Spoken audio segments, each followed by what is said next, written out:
my parents were pushing it heavily, like, oh, you have to do engineering, you have to do engineering. You might not have anybody to carry you or guide you in the right direction, right? Once I find that way, I'm about to abuse that way. Why do you feel comfortable enough to say that? If you have the social, use it. Habeeb is kind of built like the people who poured the concrete. No, listen, this guy. I remember getting a single digit on an exam before. How do you balance that? I've skinned that cat and I'm gonna skin it that way every time. I used to be like, oh yeah, like it's gonna be 50-50 or just that. Then I grew up, I was like, could it really be 50-50? People like, Gunna, they finna spoil you, they finna buy your Birkin, anything like that. I don't think I've ever had a sexual conversation with my parents other than like, are you? You know? Hello and welcome to the Tapped In podcast. Today I'm here with a very phenomenal engineer, project manager, all that.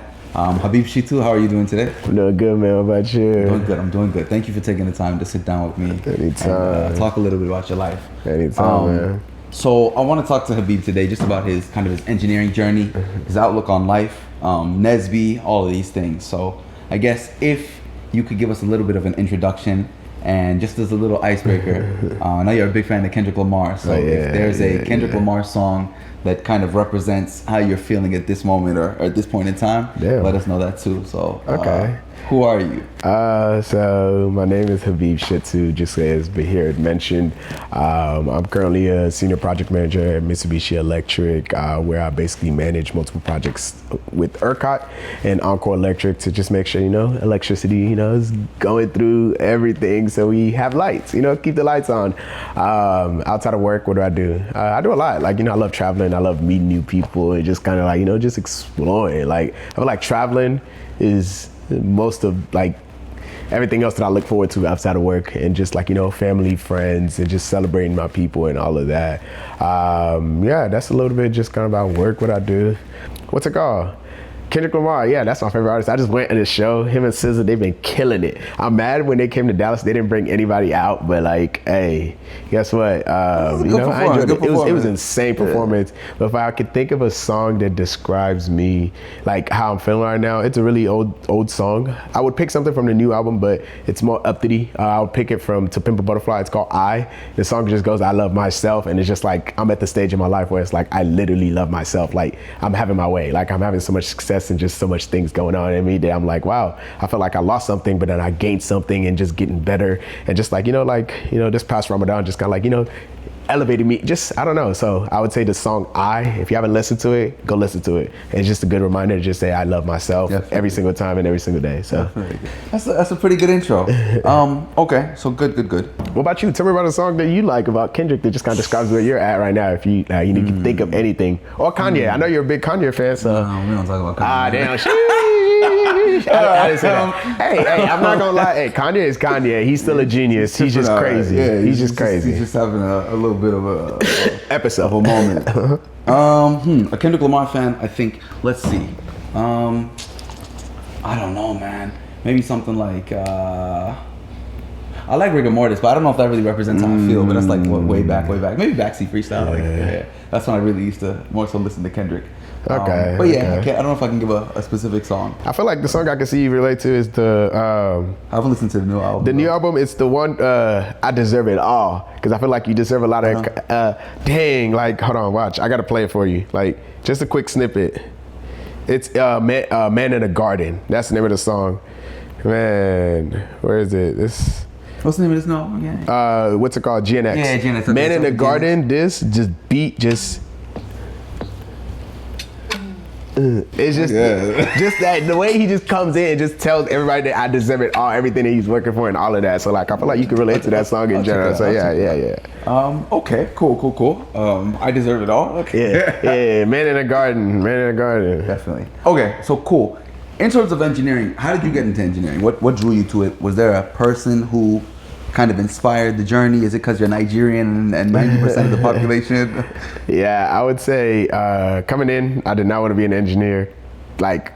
In high school, let's say that. I always cared about sports, and I wanted to be a journalist. Actually, I thought I was gonna be on ESPN, just telling everybody about LeBron James just did this. Did you watch this last night? But I didn't end up choosing that path because I was like, okay, I actually want to provide for my family. I want to I saw what my dad has done, and my parents were pushing it heavily, oh, you have to do engineering, you have to do engineering. So coming in freshman year, the only option my dad gave was it's either petroleum engineering or nothing. I'm like, damn, like what the fudge? And did you didn't study petroleum? I didn't study petroleum because of money, and it was money driven. Yeah, and it's just because like you're gonna get out of school, you're gonna make a lot of money. I'm like, dude. And then coming from a dad, it's like my dad didn't finish school. Like he came to America to give us a better life. Like as soon as I was born, he came to America and just kind of like obviously like made it easier for us, me and all my 4 siblings, to just like get to where we're at, and all of us finish school. I'm actually the only one without my master's. I'm starting it soon as systems and engineering management at SMU. So looking forward to that.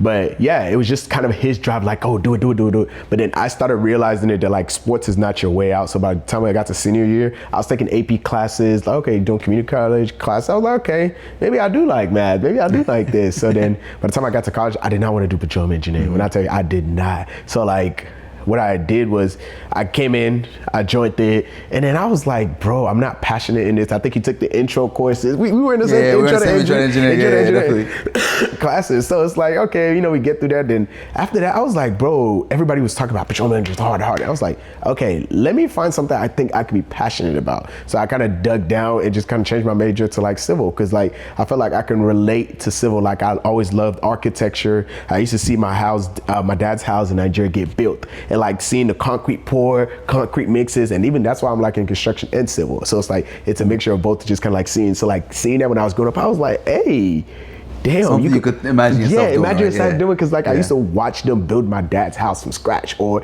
he would send money back home like, oh, they gotta do this, or somebody else's house that he's funding, and just kind of like different projects. So it's like, hey, like I was always fascinated about that. I would literally watch people pour concrete, put blocks together and that. So I was like, civil is the way for me. So, I kind of like switched way into it. And yeah, after that first year, I switched it. Didn't even tell my dad I switched. I was like, this is my road. I was paying for my school. You're paying for yourself, I'm like, you're not finna pick my degree. You could guide me. You guided me to get here. So that's kind of like how I got into engineering. If you guys don't know, Habeeb is kind of built like the people who poured the concrete. So don't listen to this guy. Oh my God. Sorry. Yeah. So, you were the NSBE president at Texas Tech University, and then you ended up the Region 5 chair, I think? Yes, sir. Vice chair, Region 5 vice chair. Okay. Yes, Okay, first of all, let's talk about NSBE running a student org. I guess one, what was the experience of running a student org like? And two, is there any advice that you would give to people who run student orgs today, and maybe the things that you learned?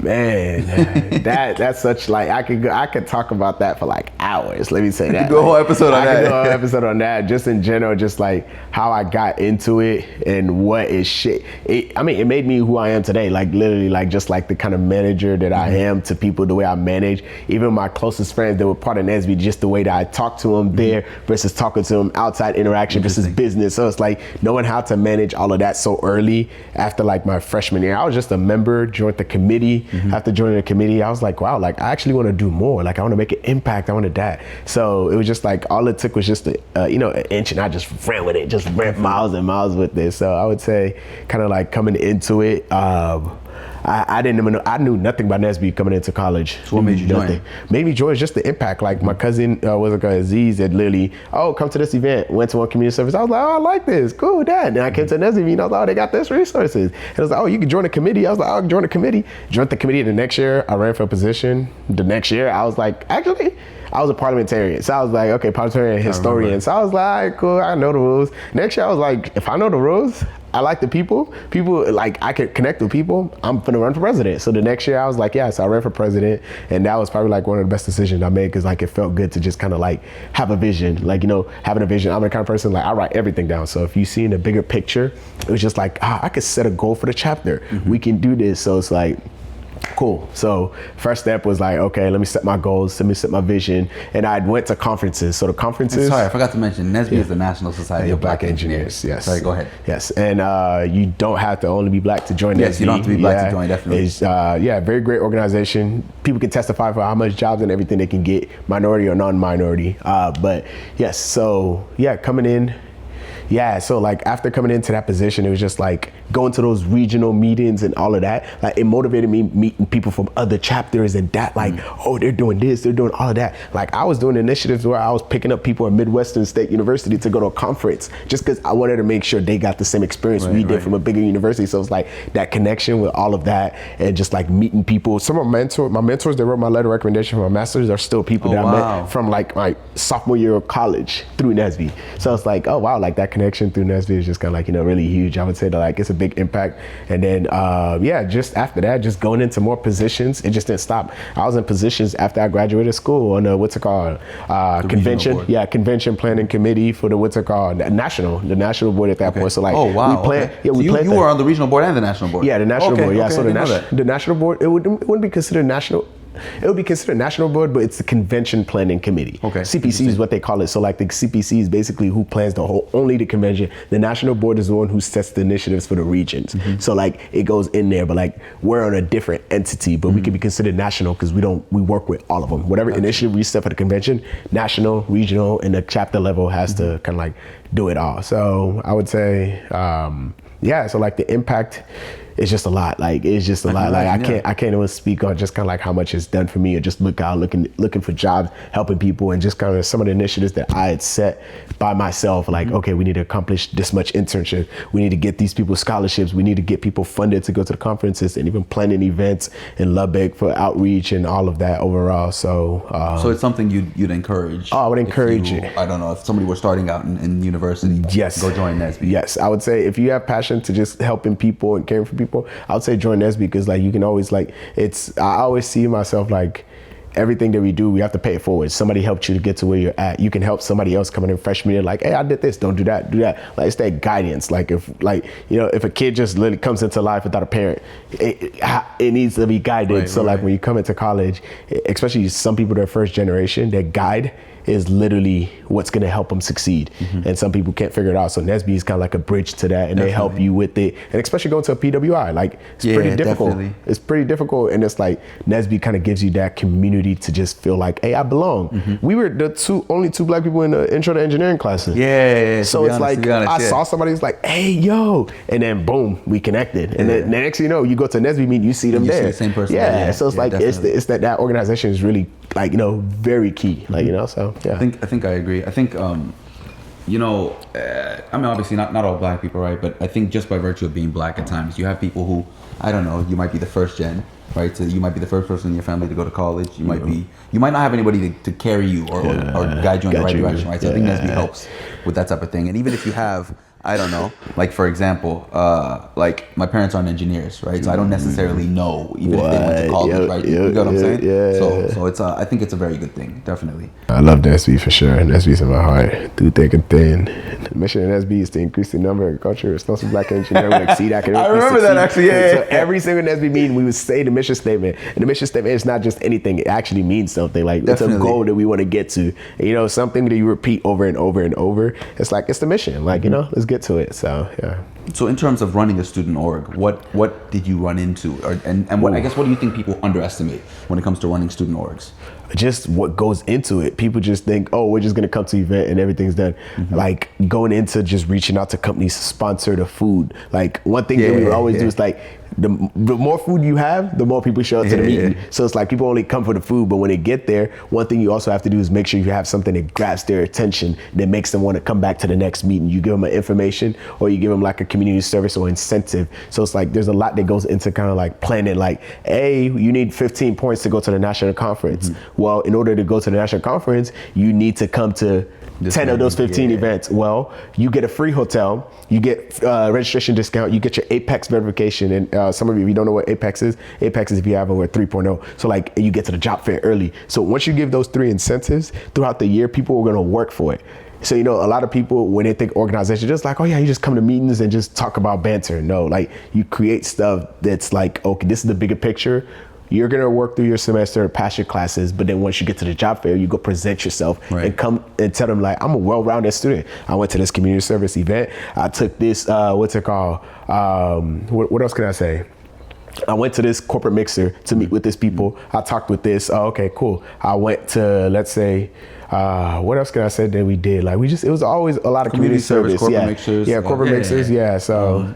And I mean, I don't know. I mean, you might not tell this at a elevator pitch type of thing, but you guys would always bring people to come and talk to people about, I don't know, I think inroads, things like that, like how to all fix of your these resume. things, right? Your resume critiques and things like that. So study hall, yeah, that's right. That's where you can build, like, literally, like, it'll be people just tutoring you. I took that class last semester. Oh yeah, I got this material. Let me help you with it, and just kind of like help guide that. So like, I would say like there's a lot that goes into planning that study hall, booking the rooms. Like everybody has a certain thing, setting the minutes, and making sure everybody is able to, like, as a president, I gotta make sure every single person is doing their stuff. Right. Oh, secretary, have you done this? Okay. Treasurer, have you done this? Oh, has this person paid dues? Okay. Historian, are you taking the pictures? Are you uploading the pictures to the website? Is the social media active? So it's like, being the president, you got to make sure all those boxes are ticked. Right. It's my vision being carried, but at the same time, is it being done the correct way? So I would say, yeah, there's a lot that goes into it behind closed doors that everybody doesn't. Everybody just sees come to the meeting, come to the mixer, come to the study hall, come to that. But like all the planning, like what goes into it behind it's the scenes, a lot. Yeah. It's a lot. There's gonna be a lot of arguments. There's gonna be a lot of disagreement. There's gonna be a lot of people that's just gonna not show up. There's gonna be people who are gonna be sick. There's somebody has to pick up the slack, and it's like, okay, like, it's just about teamwork, and that shapes you into going into like the corporate field and all of that. So yeah. Definitely. So now what you do isn't necessarily directly engineering, right? Yeah. It's more so what, project management? Yes. Okay. Yes. So how did you make that transition from engineering into project management? Did Nesby assist with that? Did Nesby foster a type of mindset? What kind of pushed you into that direction? I would say what pushed me into that direction is my personality. I feel like I've always been just like an organization type skill person that, like, after I figured that engineering you can do that with your engineering degree, I'm like, oh, whoa, I want to get into this. Like, I wouldn't say like I'm a 4.0 student. Like, I don't enjoy just doing math every single day. Like, I was doing design engineering for Burns & McDonnell, where I was designing transmission and distribution lines. And like, I actually had to input stuff. I had to check stuff, and like pole calculation and just checking the depth, the width, clearances, like, all those numbers that you're crunching together to like, okay, meet all these NCES clearances and not. And like, I didn't enjoy it much. It was a lot. But then I was like, okay, what do I enjoy? And I remembered back to like Nesby, or just like organization. Like, how did I enjoy that? Like, how that I enjoyed that compared to just actually working. And then that's when I was on a convention planning committee. I would do a convention planning committee meetings after work. And then I was working all day. I was like, bro, I'm enjoying this convention planning meeting after work. And I was like, okay, cool. I need to transition into a role where it's like I'm managing those projects that are being designed, since I know how to design it now. So that's how I just kind of like, okay, I'm gonna make that transition. Like, I have to. Like, if there's a way to get into something engineering, and then with it being engineering, it goes into it as project management, and then that's how I got here, and that's how I got with the role. And literally, I still look at some of the stuff that I design, but I don't design it anymore. I'm just the overseer, just kind of making sure that, like, okay, cool. Like, we're making sure we're interconnecting this. The contract is being done. This paperwork is being checked. Okay, that's it. So like, I actually think like, just the Nesby experience overall just kind of made it easier, like, to realize that, like, you actually enjoy this. Find it as your, like, passion. Like, I actually enjoy doing my work, going to work and everything. It's actually even too easy to the point that, like, some people are like, wait, I'm stressed. I'm like, stressed? Like, this job is easy. Like, like, to me, I'm like, it's easy peasy. That's good. That's good. Yeah, I think finding your kind of flow in terms of your position. It's good. I'm still struggling with that right now, to be honest. Right, not getting stressed out over the details that you're dealing with. You like that kind of engineering. That's the thing. Like, you like that details. Kind of. I think I prefer what you're talking about, to be honest, more so. I think once you can manage it well, I think it's finding that balance. It's a bit difficult. I say you literally make that transition also too. We feel like that's what it is. There's plenty of roles out there. It's just more so just marketing myself. I had to get a PMP to do that. I was gonna say, I had to get a PMP. Talk a little bit about that. So like, basically, when I was in Chicago, PMP is project management professionals. Yeah, that's a certification. So like, when I was in Chicago, I wanted to come back to Dallas. Like, I started working with Kiewit. I was at Kiewit at that point. I was a field engineer. So like, field and office engineer. So I'd be in the office, I'd be in the field, had my own truck. So while I was working night shifts on certain things, I was studying for my PMP. And like, I was studying for it. I never finished it, because I got a role at Burns & McDonnell for a design role. And I was like, and it was back home. So I was so eager to come back home. Man, I stopped studying for that PMP. I was like, I got a job offer to come back home. Why am I still in Chicago? Why am I still studying? Why do I want to be here? Boom, came back home. I literally did the interview like on a week, and I went straight back to work. After I came back, they gave me the job offer. I accepted it, came back home. And then after doing 2 years of the design engineering, I was like, dang, I don't want to be in the office every single day designing. Like I can't see myself doing this for like next 10, 15 years. So yeah, I went back and started studying for the PMP. I was actually happy about this PMP. So after studying for it, it was quick. Like, cause I literally used to take detailed notes cause I was working night shifts. I literally I was a field engineer. I wasn't touching any of the craft or anything. They're doing it. I'm just making sure their equipment and everything is running and the safety reports and all of that were good. So yeah, I literally looked back at it. I was like, whoa, I still remember these stuff like it was like yesterday. So I was like, yeah, set a date, boom, put the date. Literally, I even took a test while I was on a trip in Houston. Literally locked myself in the room, just did it, and just, yeah. So took the PMP and like, probably one of my best decisions. And after that, I started getting a little more traction on just applying to roles. And then somebody reached out to me while I was at the NSBE conference. Actually, I went to the NSBE conference while I was out there. I was doing interviews with many different companies out there. A lot of them wanted me to relocate. I was saying, no. But then I wanted to stay. So this role, I didn't even get it from NSBE. It was somebody that reached out to me via LinkedIn. And then they called me. We set up the interview during the week because I was like, I'm at a conference, but let's set up next week. So I get back and then do the interview. And then I land this for Mitsubishi. So it's like, yeah. I think certifications can be important, right? Yeah. Do you think that your opportunities increased because you got the PMP? Like drastic? Like, would you say that there was a noticeable difference before the PMP versus after the PMP? I would say yes. There was a lot more traction in replies. Like, okay, yeah, you're qualified. Rather than just, I would apply, it'd be nothing. Right. So I feel like when I applied to some of them, it would just go to a pool, boom, done. But once I feel like I got that PMP, it made it easier to get a reply like, oh yeah, we're not looking for this, but like we'll contact you later or that. Like I would get a reply like, oh yeah, like, oh, at least he meets a certain criteria and boom. And like when I was applying to roles, a lot of them PMP, I would apply, I would get nothing. So then it's like, okay, maybe I'll get a reply. It'll be a no. At least I would get a no versus like, hey, nothing. So I feel like it did increase drastically, but not too much. Not like I'll say like, oh, the metric is 50%. Yeah. I would say probably like 30%. I can't lie, but like I would say after that, like, but the NSBE conference did help at the conference. I would say that in person because like you're selling yourself. You're telling, I got this, I got this degree. Now, right? So it makes it easier. But like online, it was just more denials. Interesting. I literally have a folder that just says job responses, and then you'll probably see the denials in there when I was applying. It's like motivation. Only one yes. Only one yes. Only one yes. That's all it took. So okay. So part of the reason I wanted to do this podcast was I think engineers, we tend to operate in this space that's very heavily male dominated.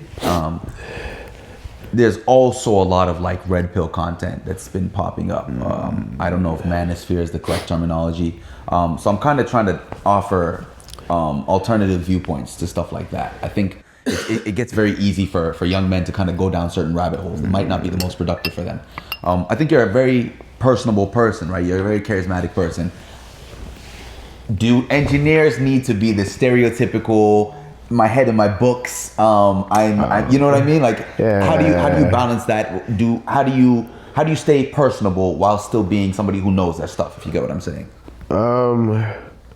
Is that something that's always been, is that natural to you? Is that something you've worked on? I think it just had to do with personality. Like my personality was always, I wanted to be a journalist. So imagine my personality from being a journalist, like I have to be relatable. I have to be able to have conversation and that. So like having that mindset to now saying, I want to be an engineer. So like my mindset and like the way what I wanted to do and what I wanted to do deep down to what I did, it's like it connects and it intertwines. So I feel like with the stereotypical, like you don't have to be, but most engineers are a little bit more awkward. Like it's an actual thing that I know when we go to a job interview, if you have the social, use it. Like you use it to your advantage and be like, wow, like he can really hold a conversation. Like, oh, we need to send him to a job fair, or we need to send him to like, oh, meeting with these VP or meeting with this luncheon, because like he's not awkward. He's not gonna sit there instead. He can have a conversation and he's very proper. So like I feel like that stereotypical aspect of just like, hey, well,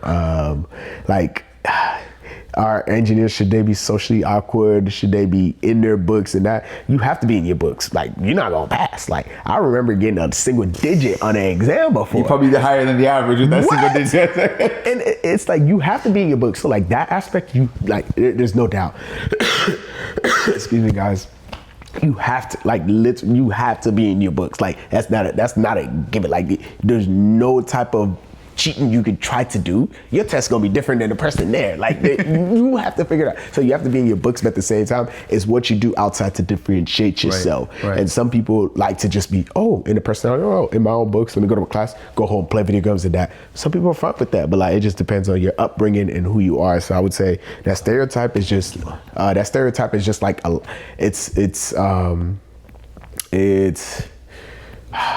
I don't know. It's two-sided. Like it could be right, it could be wrong. Cause like you can be on the right spectrum, you can be on the left spectrum. Cause you do need like the Miles Bridges test. Like you need the super smart people who don't want to talk, who don't want to argue, and they want to focus on just the details. And you need somebody that's like I would say with you, like you're more in the books and like, okay, cool, I want the detail in that. With me, it's like, okay, I figured out how to solve it that way. I don't need to figure out another way because there's always more than one way to skin a cat. Is what they teach you in engineering. Once I find that way, I'm about to abuse that way. It's like I know how to dunk with one hand. I'm not gonna learn with the other hand. You're like, nah, let me work on my left hand to dunk. No, like me, no, I've skinned that cat and I'm gonna skin it that way every time. So, you need that. You need that person who wants to challenge it. Well, with me, it's like, I'm a master of this craft in this way before I even go over to that other spectrum. So it's like, I feel like it's needed. It's needed to have just that two opposite, like stereotypical of like, oh, you should be in your books and just like, oh, shop. You should be in your books and just like, oh, still be outgoing and doing all that and not be scared and be awkward in the elevator or just all that. So I feel like it's important to have both spectrum, and like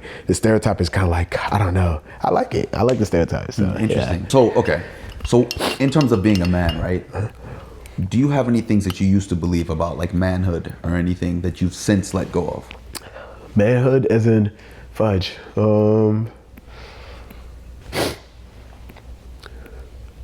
Dang, I don't even know how to answer that. Let me think. Wait, ask it again. Wait, what's the question? So what's something that you've learned about manhood what's something that you believe about manhood or that you don't believe now, that like something you've since let go of, right? So it could be something you've picked up. It could be something you've dropped, like something you used to believe that you don't believe now. Anything along those lines. Yeah, I don't know. I can't think of anything like that comes to my head. Like that's the thing. What? This is hard. What about something about manhood that you see a lot of young men today believe that you don't necessarily agree with? Something that, I don't know why I have to repeat the question. You're good. I didn't prep him for this, by the way. I wanted these to be off the dome.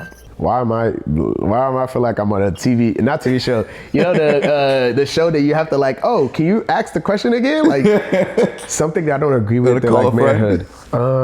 I think we've had this discussion before too. I think, would it be the like, oh, man has to pay for 100% of the thing of just that. Like growing up, like my parents, like the way the household was raised, it was just like my dad would provide everything. Like that, or just like that's the way that I saw it. My mom was working still. My mom was a hardworking woman. She had her own business. She was braiding her hair also too while doing that, and she was still cooking, do everything. So it's like, I feel like that's one thing I feel like this generation is like so heavy on. It's like, oh, the woman is like, man has to pay for everything. Man has to pay for. I feel like, I mean, if it's a partnership, you can partner and figure that out within you. It's not just go with the social norm of like people like Gunna, they're finna spoil you, they're finna buy your Birkin, they're finna like that. So I feel like that's one thing that like growing up, I used to be like, oh yeah, like it's gonna be 50-50 or just that. Then I grew up, I was like, could it really be 50-50? It's like both of you guys are working. Both of you guys are working. You guys can set roles of like, oh, we're gonna do this and we're gonna do that. So I feel like that's one thing I feel like growing up, I never got like a great perspective of it because I didn't know what and how my parents were doing it. Because like my mom was always working, my dad was always working too, but my mom would still come home and do this. And then like, actually my dad was in America, so like he was always working. So like that's the image that I saw of him. So like, yeah, so I feel like now as an adult, I feel like I have a better perspective of like, oh yeah, like it's a partnership. Like once you get with your partner, like you know that. I know what I can afford. I can take care of my lifestyle. So when somebody comes into mine, it becomes to the point that like, hey, how do we join as one and figure out what the best? I get what you mean. Like, and it's like, oh yeah, like let's say if I'm the breadwinner and I gotta pay for everything, okay, understand, but like, what are we doing with your assets to grow us as a person to the next level, you know? So I would say like that's one norm there. I would say the cooking aspect of it too. Like, I think women should cook. Like, no, I used to cook. My sister used to cook. My brothers used to cook. Like, everybody shared responsibilities. So like, that's still my family, but like more so my mom would cook a lot more. My sisters would cook a lot more, but that didn't mean we didn't go in the kitchen. Like we would go in the kitchen. I used to think like, oh yeah, women used to cook. Like that was a stupid thing to even think about. Like we should be able to cook too. Like, you know, take a life skill, right? Yeah, it's a skill. Like bro, like when I was in college, we had to cook for ourselves. So like that's one thing getting in college like that I would say that like it changed. Like it wasn't even a change. I was always fine with it in high school anyways, just kind of doing it. So that, what else? Let me think. That's crazy. One that I just kind of thought of, just seeing a picture of us like tattoos. Like I used to like, no, when I was born and raised in Nigeria, of course, right? Like the way image of tattoos is you're a thug if you have it. Growing up, in my religion, it's not allowed, but like growing up later, I used to now think like, oh, low-key, it's a form of art. It's the way people want to express things and that. So I started accepting it more, just like that image is like, oh, tattoos aren't bad. It's just the way people want to express themselves. If that's the way you are comfortable with yourself and you understand yourself, you're not letting somebody else judge you or define what it is that you're doing for your body, and you're happy with it and you don't care what anybody else to say. I feel like, yeah, like that's something that I feel like I've learned to appreciate a lot more, that I've let go of. Like, oh wow, like it's not a thuggish thing to do. It's just a way of expressing yourself in art form, and just like, you know, it means deeper meanings to people. Somebody might just do it as a reminder of just something that's just gonna help them grow. So yeah, I think I still have a bit of bias there, honestly. Yeah, I think so. I mean, but I do look at it kind of similar to what you said, right? Because I compare it to, like, I don't know, Nigerians, they do tribal marks, right? Like, I don't know, like tribal marks that's scarification, right? And I'm pretty sure, I don't know if it's a Yoruba thing, but like it is. I think tattoos, it is, right? I mean, tribal marks, yes, right? But tattoos themselves, right? Like I think there have been indigenous Nigerian tattoo artists, I should say, as well. You know what I'm saying? Now I don't know the intricacies of it and everything, but like we have similar concepts even back on the continent, right? So it's I don't know. I think it's people have, I don't know if it's colonialism, all of these things, but people do have their biases against those things. Yeah, that makes sense. I mean, it's a form of expression, right? Like, yeah, it is. 100%. It is. Yeah, express your way the way you want to. So, in terms of social skills and all of these things, right? In terms of engineers, so okay, what would you say to, like, I don't know, a young engineer who feels socially awkward around people, around women, whatever, right? Like, what would be your advice to that type of person? That's difficult because it could be deep. It could be deeper to like social anxiety. It could be deeper to just like past rejections with their family, friends, or trauma. So like that's kind of hard to kind of like advise because it's a slippery slope. Like I would say just get out of your comfort zone. All it takes is one try to just like make you feel good. All it takes is one little thing for you to feel good, or just connect with somebody else that they see is in the stratosphere that they're trying to get to.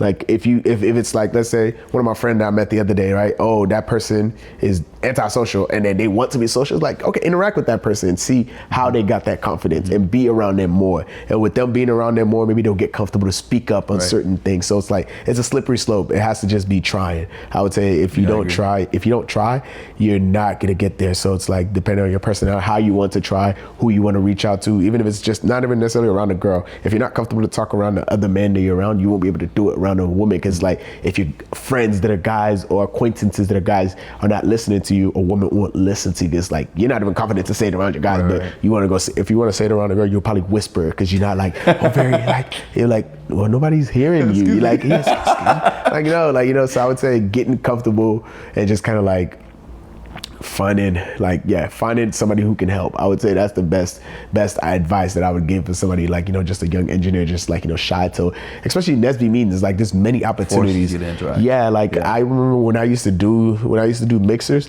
I would talk to everybody in the room. I've not seen you before. Oh wait, Jordan Nesby. Oh, why'd you know? Like we would do mixers, we would do game nights. We would do game nights on a Friday instead of like after school. We know we've been stressed from like those little things, like one-on-one, like that makes it comfortable for other people. I know I'm social well. How can I make it more social for that? We would have potlucks. We would have like, there was just so much stuff to like make sure that like everybody connected. So I would feel like joining that organization, then taking a step to meet other people, and then once you meet that person, when they go home, they'll come back next time like, oh, I got a little more confidence. And then they'll start, because like I feel like it's the people that are really shy. Once they get comfortable, they actually have a lot more to actually add value to everything. So yeah, I think I agree. It's funny you said that. I think that's a really good piece of advice. I think oftentimes, like when I don't know what to say to somebody, I think it helps to like, I mean, I don't think you need a reason to talk to people necessarily, but I think if you're looking for a reason, a student org can really help with that, right? So like I'm supposed to go and talk to people now, right? So like, okay, I'm just the PR chair doing my job or something like that, right? So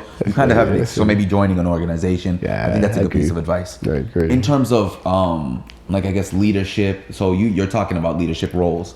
Do you think men are taught to lead emotionally as well, right? Rather than like, because I think we tend to hear that men are kind of meant to be these, I don't want to use the word robot, right? But like, you get what I'm saying? Like stoic. Like, do you think that men are taught to lead emotionally? Do you think that if not, do you think we should be? How are your feelings on that?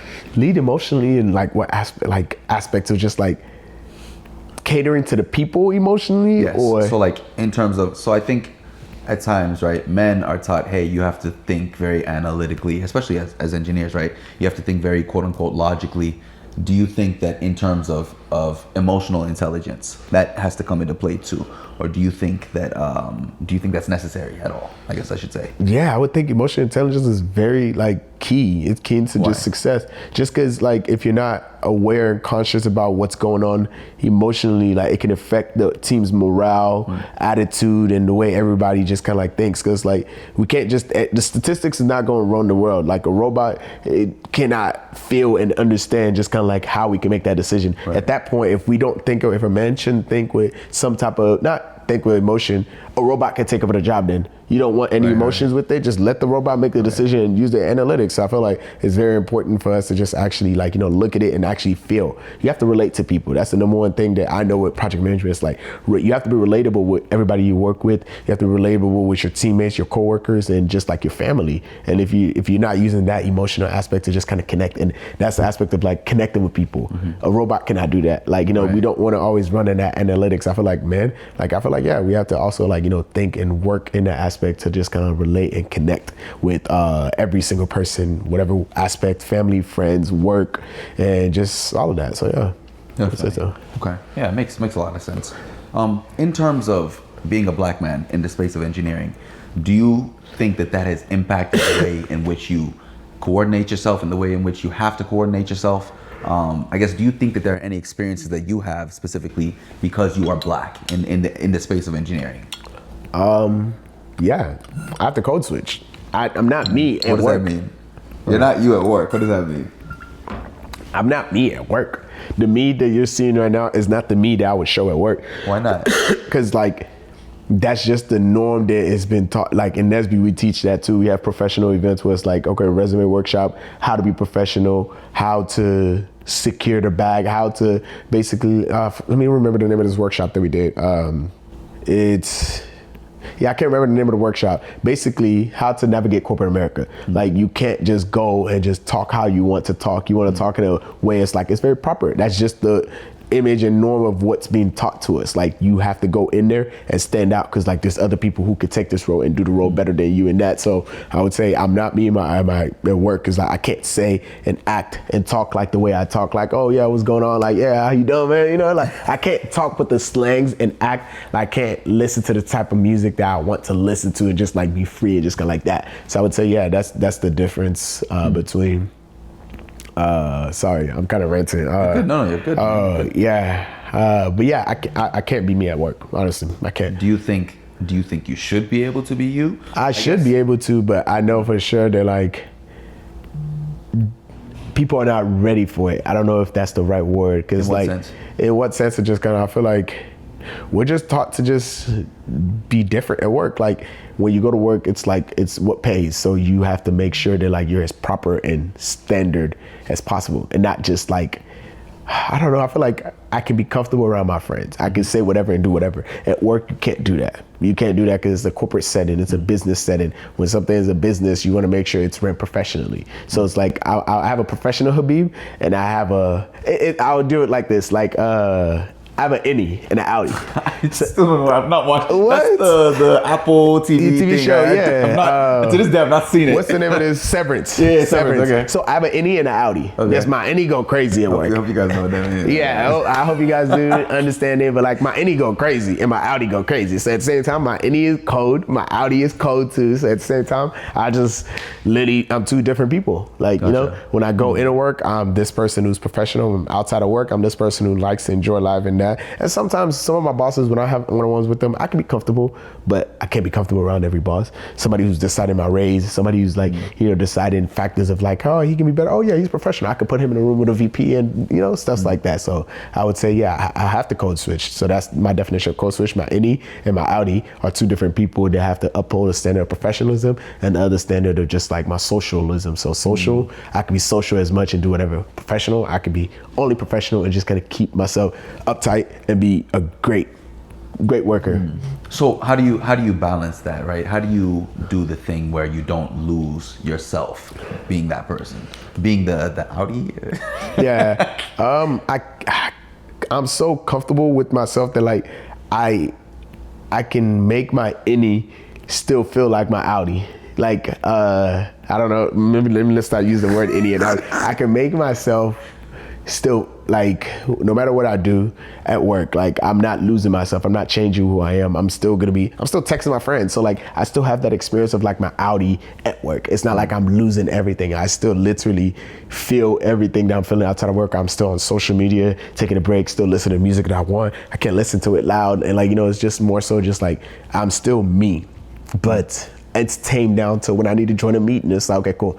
Okay, stop what you're doing. Focus on now, and I'll be becoming a professional. So I was being like, in the moment, being in the moment. So it's like I'm still myself throughout the day.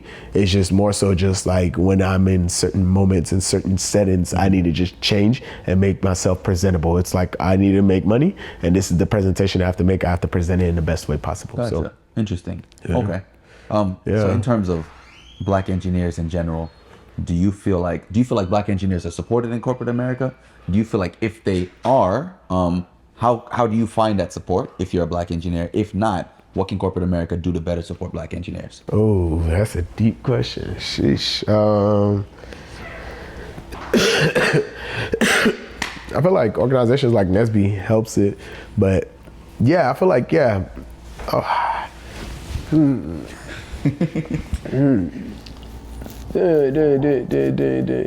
would say I feel like in corporate America, we're supported. Dang, I don't know. Like that's hard. I feel like we are supported, but I also feel like we're not supported. But like, how aren't we? We are just because, like, I mean, we have the opportunity to get the job because some people never did back in the day, had to fight. And how are we not? It's just more so just us being heard a lot more. I feel like most time at work when we celebrate something like Cinco de Mayo, right? Food will be brought in, Hispanic food, every single time. But anytime we do Black History Month, nothing is being brought to work. It's just, oh yeah, let's celebrate. Woo, there's a parade downstairs, y'all can go to it, and that's it. But like, there's nothing to like really celebrate other than like, Cinco de Mayo, like there's food. Let's go, happy hour, margarita. But like, so I feel like there's like Hispanics are a lot more supported in that aspect. But when it comes to like, Black engineers at work, it's like, oh yeah, just good job. good job, just MLK Day, woo, and that's it. Like that's pretty much it. So you think they potentially could do more in that type of definitely could do a lot more to support Black engineers? Yeah, to support Black engineers and just the aspect of just celebrating who they are and just as Black engineers of how they've gotten to where they've gotten that month and just the people and just like movement. And I would say in the aspect of just I mean, I feel like everybody has the same resources that they give at work if it's just anything. Because I know some people kind of feel weird. It's like, oh, if there's a resource specifically for Black people or Hispanic people, like it becomes harder. So I would say, I know a lot of people look at things different that way. So I would say,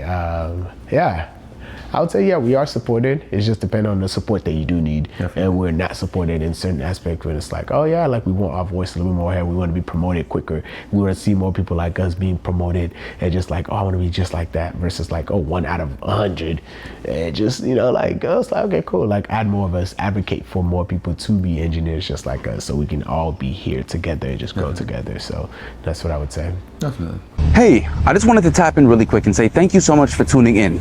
I really hope you're enjoying the show. And if you are, please don't forget to like, subscribe, follow, all of that so we can continue to pop up in your feed. Additionally, if there's any topic you'd like to see discussed on the show or anybody you'd like to see on the show, please do go ahead and leave that feedback. Thank you so much for tuning in again. It really means a lot. And now let's get back to the show. Bye. So how is your Nigerian background? You mentioned that you were Nigerian earlier. Yes, how has that influenced the way you approach engineering? Do you think that it influences the way that you work? What does that look like to you?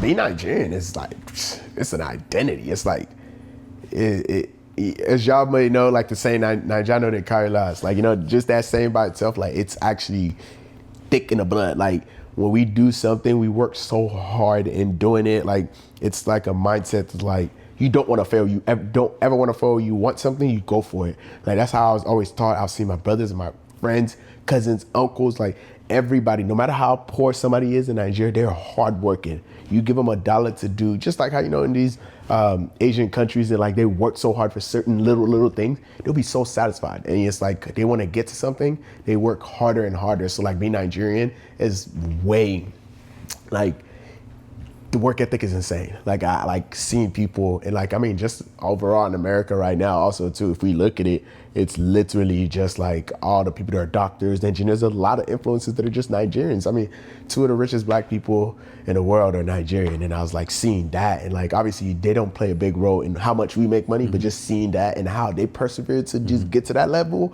in a country where it's like, if we think about it, they see us as a, not minority country, like a country that doesn't matter, but like like a third world country. You fight lions, you that, but like being Nigerian is like, it's played a big identity role in like me being an engineer, because it's like I literally want to do it and I'm gonna do it. So like I feel like that's one big thing that I feel like being Nigerian plays a big role in it. It's just like, if we want it, we go for it, and like we have that aura, like that. Like, being Nigerian is just it's a steez. It's a steez you just can't explain. It's just something that's like your character. When we walk into the room, people are like, oh yeah, you're Nigerian. It's the way you carry yourself, and it's the way we just kind of like never stop working. I feel like we're always persevering, and even if we do fail, well, we'll find another way. Like that failure doesn't define us. We keep, I'll do it again. I failed in school. What the heck? I've got a number 8 on the exam before, right? And then me getting a number, it's probably higher than the average too. That's good. Insane, right? Insane to think about. But guess what? I kept going. And some people can let it define them. Some people that, but like we not just like, but you fail. Everybody fails in life. Like, it's about how you get back up. If you didn't have to fail in life, life would be life. So yeah, I would say, yeah, being Nigerian kind of like plays a role in it, because it's like that grit, that aura, that steez just kind of like, keeps you going. So I was like, being Nigerian plays a big role into me being an engineer and how I did it and how I got through it. Definitely. Good answer. Okay, so now I have a little game for you. Ooh, let's get it. So like I said, I know you're a Kendrick Lamar fan. Yeah. So I'm gonna throw some lyrics at you, and you tell me what comes to your head when you hear the lyrics. Oh, wow. Personally, professionally, whatever. So the first one is, sit down, be humble. Hello, sit down, be humble. Hello.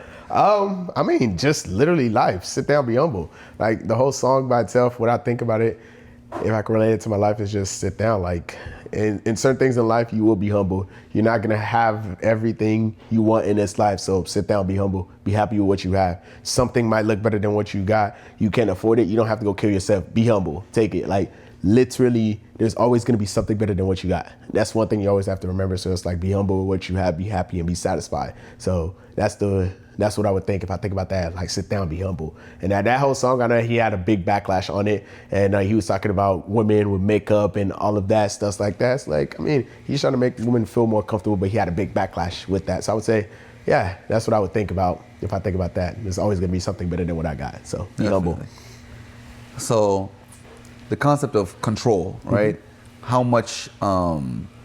How do you manage the need for control in your life? Control?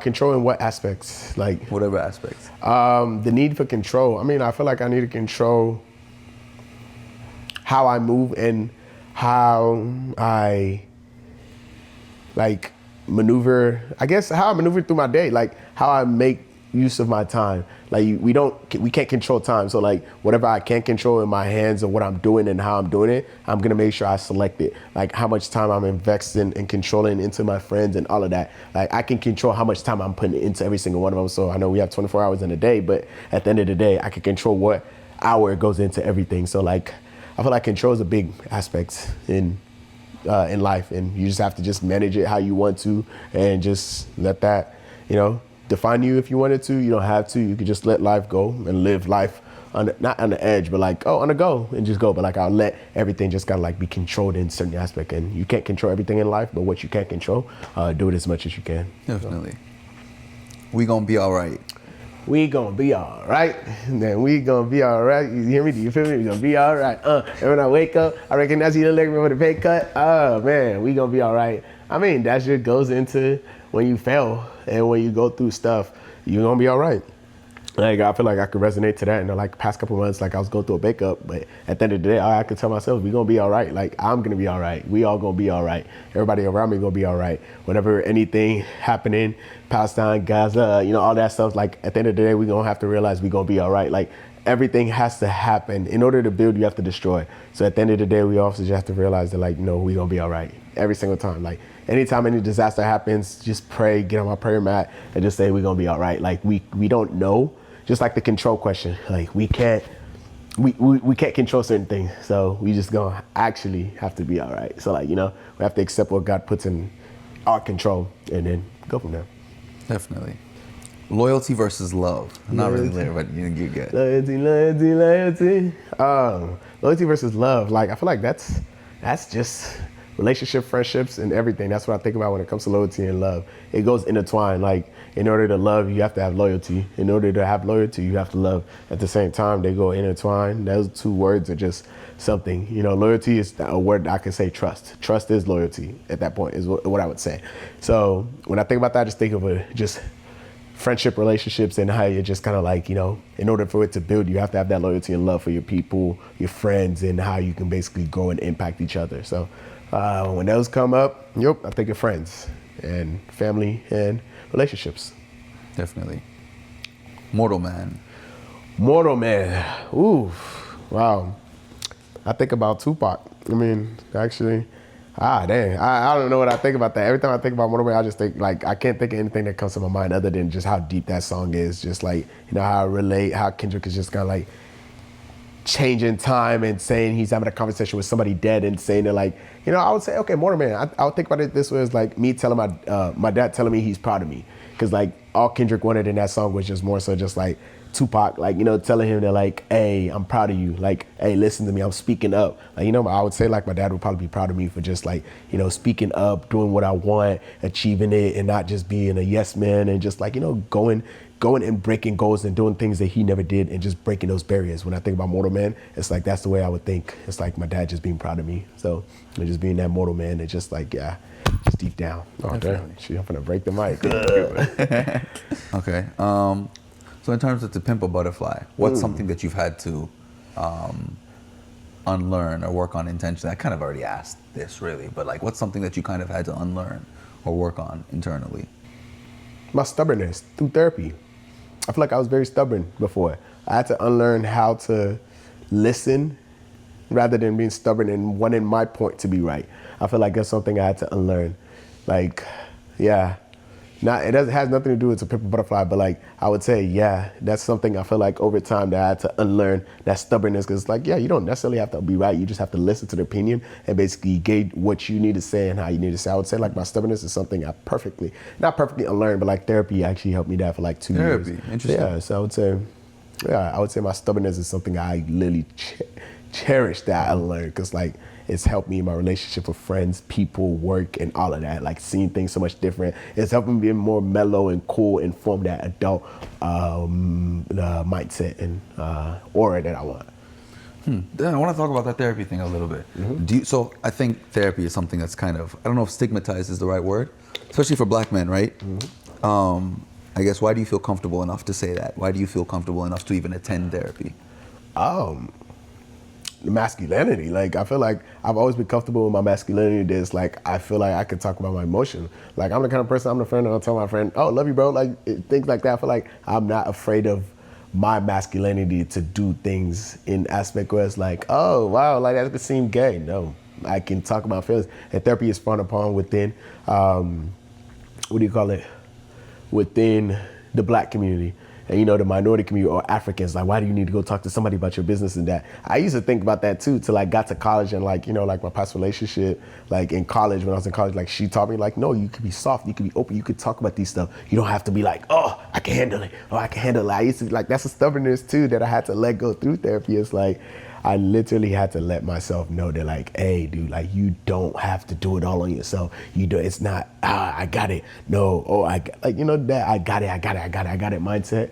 I feel like after I let that go, I was able to be comfortable. Like, oh yeah, I do go to therapy. Like, what the heck is wrong with that? I can talk to somebody that helps me see a better perspective and give me exercises to do it. So I feel like the overtime of that, going to therapy and understanding that, and I feel like it's just a trauma of just like, being with your parents and just kind of like the way they would cope through things. It's like, it's gonna be all right. No, just go do this. Just go, like I was like, damn, like that's not the way it should be. Like if I want to talk about it, just some things I don't want to talk about my parents. Like I don't think I've ever had a sexual conversation with my parents other than like, are you?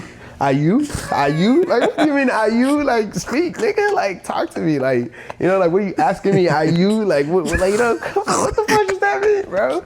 Like, so yeah, stuff like that. So it's like, I'm not able to have all those conversations. So how can I have a conversation with my parents about how I'm feeling mentally, how I'm emotionally drained or mentally drained from school, work, family, this, that. I can't say that because like, what the heck? Go to sleep, y'all. Go drink what that, go this. So yeah. So I would say, yeah, over time, it just got better with that, just going up and just kind of seeing it and just accepting it. It's like, bro, like, I don't care. Like, I actually want to do this. I want to talk to somebody about this. And then once you find that therapist, it's up from there. And I stopped it for like 2 years now. I did it for a year and a half, and then now. So do you think that's something that like more black men should do? Oh yeah, 1000%. I feel like it's more things that I think therapy is something more black men should do, not just men, black people, or just everyone should do, just because it just gives you an avenue to just talk about certain things where you can't talk to everybody about, and it's somebody else that gives you an unbiased opinion, and it's a clinically researched, and they can't tell your information to other people. It's your conversation, but with a solution where it's like, okay, look at it from this aspect and how you can picture and see things. So yeah, that's I would say, yeah, I 1000% agree. Everybody should do therapy. Definitely. Even if it's not permanent, just try it. So. Definitely. Okay. So to round up, I guess I want to ask, what advice would you give to maybe your 15 or maybe even 20-year-old self? I don't know. I would say set more goals. I feel like I like where I'm at in life, but like I feel like I want to do more. Like I feel like I did enough, but I don't think I did enough at the same time. It's like I wish I could tell myself like, okay, accomplish this, and that. Like stay stern. Like I feel like I set goals and accomplish it, but I feel like I could accomplish a lot more. Like I feel like I had the mental capacity to do more and choose myself more. Rather, I feel like I chose other people more rather than myself. Like I would, even through Nesby or anything through our college, like I prioritize other people's versus me over it. So I would say, yeah, pick myself a little bit more and then literally set more barriers and boundaries to break. Like, I want to set it so high. Like obviously, like Jacob has said, like you got to get the Air Force to come get you down. Like, Definitely. So that's the boundaries that I want to set it to. So yeah. Definitely.